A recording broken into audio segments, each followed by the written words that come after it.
Hello, welcome, Cabbage here.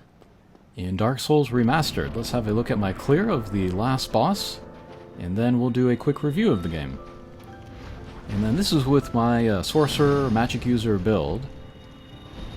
I know that playing Dark Souls with a Magic User is playing the game on easy mode, but I've never done it before. My background is in Dark Souls 3. I always played like Ultra Great Swords or stuff like that, but here, thought I would try Sorcerer because I've never done it before, and it is indeed easy. Okay, so there goes the last boss. I don't know how far I'm going to go with a New Game Plus. I'm more interested in starting a new character and then going through again, but we'll see. But yeah, let's get into the review here. My earliest memories of Dark Souls first was watching PewDiePie dying over and over in those early parts of the game. Looking back on it now, he really sucked at the game. But it does take a very kind of a unique rhythm and then kind of a unique mindset to play the game successfully. And then my friend showed me him playing Dark Souls. He showed me like the, was it the Centaur? Not the Centaur, the Minotaur demon. Some of the earlier parts like that, so yeah. A long kind of period of time in between me kind of hearing of the game at first and then actually playing it myself. But yeah, my background was in Dark Souls 3, and I love that game. I would bring that to a desert island if that was my choice of only one game. But I did not have a PlayStation. I had a Switch, so I was like, oh, okay, I'll pick up Dark Souls Remastered.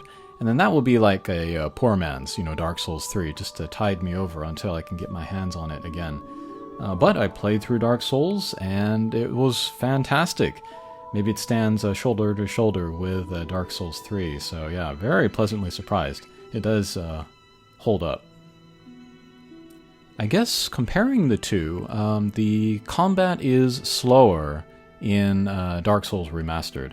It's so slow that I've heard it described as being a turn-based game. That does make sense.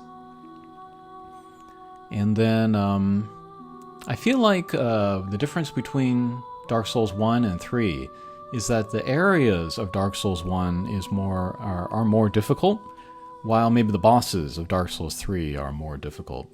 Yeah, playing through this game, I'm wondering how I ever beat Dark Souls 3, because that is a difficult game. And then one thing that I hear people put a lot of respect on in regards to this game is the level design. You go through and then you uncover, back ways or shortcuts, and then you like come out and you're like, oh, I'm back here. That's a nice shortcut.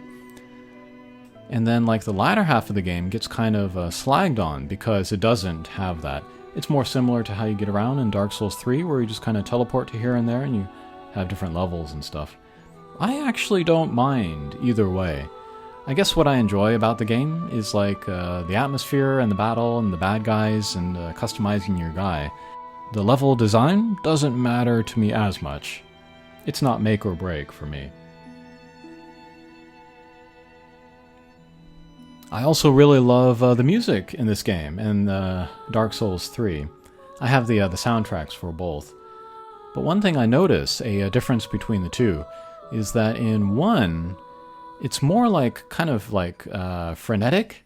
Like there's maybe like 10 seconds of like a theme or like something going on, and then it'll immediately change over to something completely different. And I feel like, with boss fights, in order to keep up the excitement and the tempo of the fight, changing it that much, would be making sense for the boss battle. But in Dark Souls 3, especially with Kitamura-san, I think that's her name, it's more kind of like an overarching theme and then like movements. So yeah, that was an interesting difference there. Moving ahead, I would like to play Bloodborne and Elden Ring. I actually did have Bloodborne before, but I played it a little bit and it wasn't clicking for some reason. This was after I played Dark Souls 3. And then later I read that like Bloodborne is a little bit kind of obtuse in the beginning. It helps if you have guides, so maybe I'll try that next time I get that. I would like to get a PlayStation to play that and Elden Ring, and then maybe Nier Replicant as well. Okay, that is going to do it for my review. I will maybe try different builds going back through Dark Souls Remastered. Thanks for watching, and we'll see you again. Take care.